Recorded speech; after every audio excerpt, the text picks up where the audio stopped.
진짜 행복이란 무엇인가? 안녕하세요, 여러분. 오늘은 역사상 가장 위대한 설교라 불리는 산상수훈 이야기를 나눠보려고 합니다. 여러분은 무엇이 행복이라고 생각하시나요? 돈이 많은 것? 권력을 가진 것? 사람들에게 인정받는 것? 예수님은 갈릴리 바다가 내려다 보이는 언덕에서 완전히 다른 이야기를 하셨습니다. 그 이야기는 2000년이 지난 지금도 여전히 우리에게 도전을 던집니다. 그리스도께서는 당신의 말씀을 받아들이게 하려고 제자들만을 따로 모으시는 일은 드물었습니다. 주께서는 생명의 도를 아는 자들만을 청중으로 택하지 않으셨죠. 무지와 오류 가운데 빠져있는 군중들과 접촉하시는 것이 그리스도의 사역이었습니다. 그리스도께서는 그들의 어두워진 이해력으로도 알아들을 수 있는 진리의 교훈을 주셨습니다. 산상수훈은 특별히 제자들을 위해 주신 말씀이지만 무리들이 듣는 데서 말씀하셨습니다. 예수께서는 의가 무엇임을 보여주시고 하나님을 의의 근원으로 가리키셨습니다. 이제 그분은 실제적 의무에 대해 언급하셨습니다. 구제와 기도와 금식을 행할 때에 자신에게 주의를 끌거나 칭찬을 받기 위해 아무 일도 하지 말도록 하라. 고통당하는 가난한 자들의 유익을 위해 진실된 마음으로 주라. 기도할 때에는 진정으로 하나님과 교통하라. 바리새인의 마음은 황무하고 쓸모없는 땅과 같습니다. 그런 땅에서는 하늘의 생명의 씨앗이 무성히 자랄 수 없습니다. 하나님께서 가장 기뻐하실 수 있는 봉사를 드릴 자는 자신을 조금도 아낌없이 당신께 바치는 자입니다. 왜냐하면 하나님과의 교제를 통해 사람들은 인류에게 하나님의 성품을 소개하는 일에 당신과 함께 일하는 자가 되기 때문입니다. 한 사람이 두 주인을 섬기지 못할 것이다. 우리는 나뉜 마음을 가지고 하나님을 섬길 수 없습니다. 성경상 신앙은 많은 다른 가마 속에 끼어 있는 한 가지 가마가 아닙니다. 그 가마는 으뜸가서 모든 다른 가마에 스며들어가서 그것들을 지배해야 합니다. 그러므로 내 눈이 성하면 온몸이 밝을 것이요, 눈이 나쁘면 온몸이 어두울 것이다. 목적의 순결함과 견고함이 하나님께서 주시는 빛을 받는 조건입니다. 진리를 알기 원하는 자는 그것이 드러내는 모든 것을 기꺼이 받아들여야 합니다. 그는 오류와 타협할 수 없습니다. 세속적인 정책과 정도를 벗어나지 않는 의의 원칙은 무지개의 색깔처럼 서로 구별할 수 없게 섞이지 않습니다. 둘 사이에는 영원하신 하나님에 의해서 굵고 명백한 선이 그어져 있습니다. 마치 대낮이 한밤중과 대조되는 것 같이 그리스도의 형상은 사탄의 그것과 뚜렷이 구별됩니다. 하나님을 섬기기로 선택한 자들은 다 당신의 보호 아래서 쉬어야 합니다. 그리스도께서는 공중을 나는 새와 들의 꽃을 가리키시고 당신의 말씀을 듣는 자들에게 하나님께서 창조하신 이러한 것들을 생각하도록 명하셨습니다. 예수께서는 너희는 이것들보다 귀하지 않으냐고 말씀하셨습니다. 작은 갈색 참새는 하나님의 섭리에 의해 돌보심을 받습니다. 땅을 덮은 들의 꽃이나 초목은 하늘 아버지의 관심과 보호를 받습니다. 위대하신 대예술가께서 백합화에 마음을 두시고 매우 아름답게 만드셨기 때문에 솔로몬의 영광보다 뛰어납니다. 하물며 당신의 형상과 자랑인 사람은 하나님께서 얼마나 더 돌봐주시겠습니까? 그리스도의 사랑과 의와 화평의 나라를 선택하고 다른 어느 것보다도 그것에 대한 관심을 최고로 삼는 자들은 다 하늘의 세계와 연결되며 이 생에서 필요한 모든 축복이 그들의 것이 됩니다. 그러므로 내일 일을 위하여 염려하지 말라. 우리는 날마다 그리스도를 따라가야 합니다. 하나님께서는 내일을 위한 도움을 주지 않으십니다. 하나님께서는 당신의 자녀들에게 인생 행로에 대한 모든 지시를 한꺼번에 주지 않으십니다. 그 까닭은 그들이 혼란하게 되지 않도록 하시기 위함입니다. 비판을 받지 아니하려거든 비판하지 말라. 자신을 다른 사람보다 낮게 생각하거나 자신을 그들의 심판관의 자리에 두지 말라. 그대는 동기를 식별할 수 없으므로 남을 능히 판단할 수 없습니다.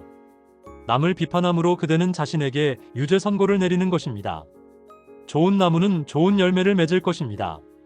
만일 과실이 맛없고 가치가 없다면 그 나무는 나쁜 나무입니다. 그와 같이 생애 가운데 열리는 열매는 마음의 상태와 성품의 탁월성에 대해 증언해 줍니다.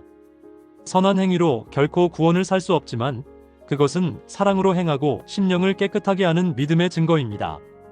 이와 같이 그리스도께서는 당신의 나라의 원칙을 제시하시고 그 원칙들이 생애의 대강령이 된다는 것을 보여주셨습니다. 예수께서는 그 교훈을 인상 깊게 하시기 위해 한 예증을 첨가하셨습니다. 그대가 나의 말을 듣는 것으로는 넉넉지 않다고 예수께서는 말씀하십니다. 그대는 순종으로 그리스도의 말씀을 그대의 성품의 기초로 삼지 않으면 안 됩니다.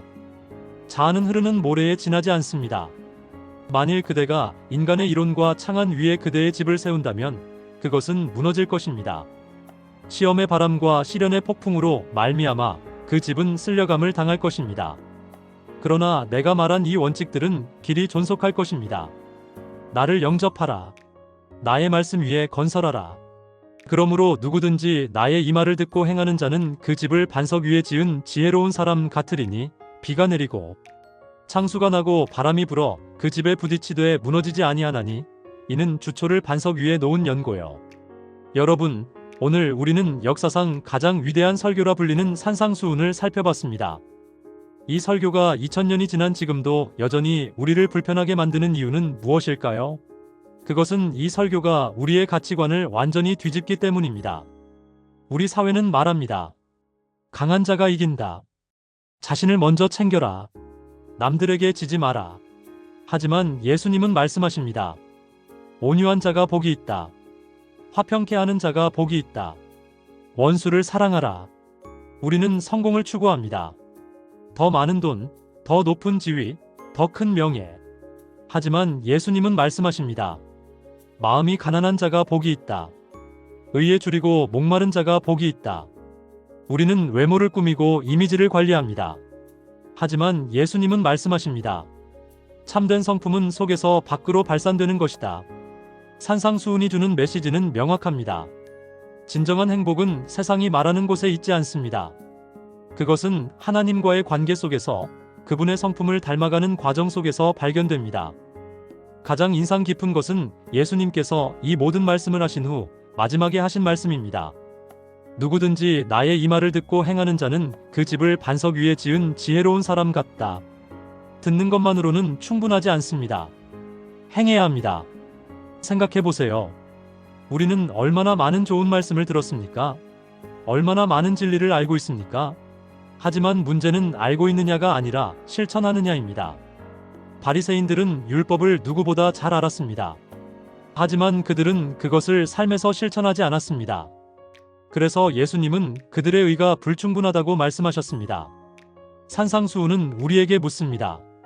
당신의 집은 어디에 세워져 있습니까? 세상의 가치관이라는 모래 위에 세워져 있습니까? 아니면 그리스도의 말씀이라는 반석 위에 세워져 있습니까? 폭풍은 반드시 옵니다. 시험과 시련, 어려움과 고통은 피할 수 없습니다. 그때 우리의 집이 어디에 세워져 있는지가 드러날 것입니다. 모래 위에 세운 집은 무너지지만 반석 위에 세운 집은 견딜 것입니다. 오늘 이 메시지가 여러분에게 도전이 되기를 바랍니다. 산상수훈은 편안한 말씀이 아닙니다. 그것은 우리의 삶 전체를 바꾸라고 요구하는 급진적인 메시지입니다. 하지만 동시에 그것은 희망의 메시지입니다. 왜냐하면 이 모든 것이 우리 힘으로 되는 것이 아니라 그리스도의 은혜를 통해 가능하기 때문입니다. 하늘에 계신 너희 아버지의 온전하심과 같이 너희도 온전하라. 이것은 명령이지만 동시에 약속입니다. 하나님께서는 우리에게 불가능한 것을 요구하지 않으십니다. 그분은 우리를 변화시킬 능력을 주십니다. 영상이 도움이 되셨다면 좋아요와 구독 부탁드립니다. 그리고 댓글로 여러분의 생각을 나눠주세요. 산상수훈 중 어떤 말씀이 가장 마음에 와닿았나요? 여러분의 삶에서 실천하고 싶은 것은 무엇인가요? 여러분의 이야기가 다른 누군가에게 큰 격려가 될 수 있습니다. 다음 영상에서 또 만나요. 감사합니다.